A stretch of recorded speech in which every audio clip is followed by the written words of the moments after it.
নবীদের বৈশিষ্ট্য হচ্ছে নবীরা যেখানে মারা যায় ওখানেই কবর দিতে হয়। জানেন এটা?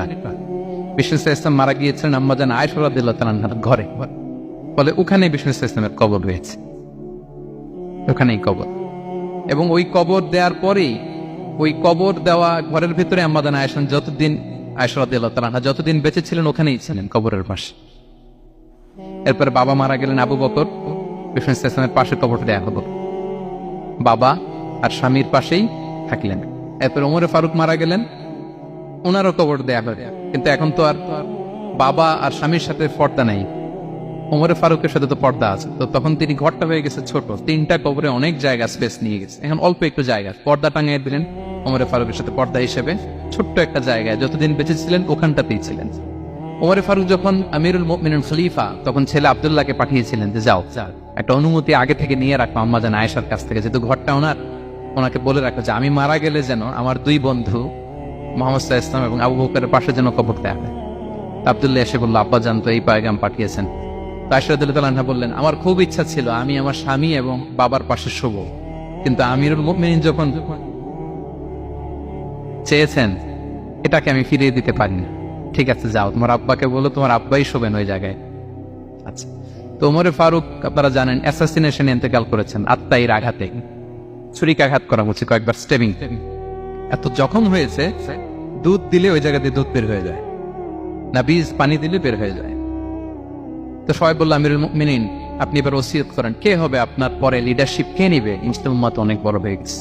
তখন তিনি ওসিয়ত করলেন এবং ছেলেকে আব্দুল্লাহকে আবার বললেন যে আব্দুল্লাহ আবার যাও, যে আম্মাজানের থেকে অনুমতি নাও। বলতেছে অনুমতি না নিলাম আর অনেক আগে, উনি তো বলছে আপনি মারা গেলে ওখানেই শোবেন। বলতেছে না, তখন আমি আমিরুল মুমিনিন ছিলাম, এখন তো কিছুক্ষণ পরেই মারা যাবে, এমন হতে পারে আমার ভয়ে বা লজ্জায় তখন অনুমতি দিচ্ছে, এখন আর দিবেন, আবার যাও। আবার গেল। আয়েশা রাদিয়াল্লাহু তাআলা আনহা বললেন, না এখন আমি আগের কথার উপরে আছে, তোমার আব্বাই সেখানে শোক। সুবহানাল্লাহ। ওমরে ফারুক ওখানে শুলেন, তখন তিনি পর্দা আরম্ভ করলেন আম্মাজান আয়েশা। তাহলে রাসূল সাল্লাল্লাহু আলাইহি ওয়াসাল্লামের কবরটা হচ্ছে আম্মাজান আয়েশা রাদিয়াল্লাহু তাআলা আনহার ঘরের ভেতরেই।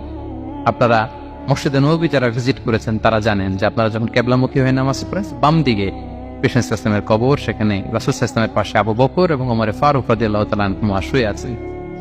রাসূল সাল্লাল্লাহু আলাইহি ওয়াসাল্লামের কবর থেকে মিম্বার পর্যন্ত এই পুরো জায়গাটা রাউদাতুম মিন রিয়াদিল জান্নাহ, দুনিয়ার বুকে জান্নাতের একটা টুকরা। বিষ্ণু সাল্লাল্লাহু আলাইহি ওয়াসাল্লাম ইন্তেকালের আগে ওনাকে অপশন দেয়া হয়েছে, নবী আপনি চাইলে থেকে যেতে পারেন আজীবন, আর চাইলে আমার কাছে চলে আসতে পারেন, এই হ্যাভ অপশন।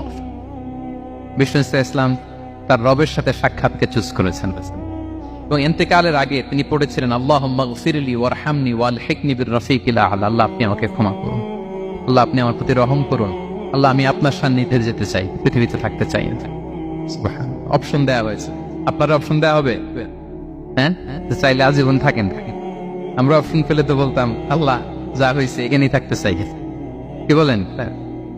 বিষ্ণু সাল্লাল্লাহু আলাইহি ওয়াসাল্লাম বলেছেন ইলা রাফিকিল আ'লা, হে আল্লাহ আমি আপনার সান্নিধ্যে যেতে চাই। বিষ্ণু সাল্লাল্লাহু আলাইহি ওয়াসাল্লাম ইন্তেকাল করলেন এবং উম্মার জন্য এটা সবচাইতে বড় ফিতনা এবং পরীক্ষা ছিল, এর চেয়ে বড় কষ্টদায়ক বিষয় ছিল না উম্মার জন্য বিষ্ণু সাল্লাল্লাহু আলাইহি ওয়াসাল্লামের ইন্তেকাল। তিনি যখন ইন্তেকাল করলেন সাহাবারা পাগলের মতো হয়ে গেল। ওমরে ফারুক উনি বিশ্বাসই করে না, মানে আমার নবী মরতে পারে এটা উনি ভাবতেই পারেন। উনি নাঙ্গা তলোয়ার বের করে বলতে আরম্ভ করলেন, যে বলবে মুহাম্মদ মারা গিয়েছেন তার গর্দান উড়িয়ে ফেলবে। পরিস্থিতি অত্যন্ত ভয়ঙ্কর। আবু বকর রাদিয়াল্লাহু তাআলা আনহু তিনি আয়াত তেলাওয়াত করলেন, ওমা মুহাম্মাদুন ইল্লা রাসূল ক্বাদ খালাত মিন ক্বাবলিহির রুসুল, মুহাম্মদ রাসূল ছাড়া কিছু নন, তার আগে অনেক রাসূল চলে গেছে, তিনি যদি মারা যায় বা শহীদ হয় তোমরা কি আবার আগের কুফরিতে ফিরে যাবে? এই আয়াত যখন তেলাওয়াত করলেন ওমরে ফারুক হাঁটু গেড়ে বসলেন। তিনি বললেন, এই আয়াত তো আমি আগেও জানতাম, অনেক তেলাওয়াত করেছি, কিন্তু আমার মনে হলো এই মাত্র আয়াতটা নতুন করে শুনলাম, এই মাত্রই বোধহয় কোরআনের এই আয়াতটা নাজিল হয়েছে। সাকিফায়ে বনু সাঈদার মধ্যে সবাই বসে আবু বকর রাদিয়াল্লাহু তাআলা আনহুকে খলিফা হিসেবে নির্বাচিত করা হলো। বিষ্ণু সাল্লাল্লাহু আলাইহি ওয়াসাল্লামের ইন্তেকাল শেষ, গোসল দেয়া শেষ। আমরা যেমনি মারা গেলে আমাদের জামা খুলে অন্য একটা জামা পরিয়ে গোসল দেয়া হয়, বিষ্ণু সাল্লাল্লাহু আলাইহি ওয়াসাল্লামের ক্ষেত্রে এটা হয়নি, ওনার গায়ের জামা খোলা হয়নি, যে জামাটা ছিল ওই জামাটার উপরে গোসল দেয়া হয়েছে, ওনার ইউনিকনেস। এবং বিষ্ণু সাল্লাল্লাহু আলাইহি ওয়াসাল্লামের জানাজার নামাজে কেউ ইমামতি করেনি। কে হবেন ইমাম? উনিই তো ইমাম, গোটা বিশ্বের ইমাম, ঠিক কিনা বলেন? কে হবে ওনার জানাজার ইমাম? কেউ না। সাহাবারা ডিসাইড করলেন কেউ ইমামতি করবে না। 5-7 জন করে দরজা দিয়ে, এই দরজা দিয়ে ঢুকে নিজেরা জানাজার নামাজ পড়ে ওদিক দিয়ে বের হয়ে যাচ্ছে। এইভাবে পুরা উম্মাহ সব সাহাবারা নিজেরা জানাজার নামাজ পড়েছে।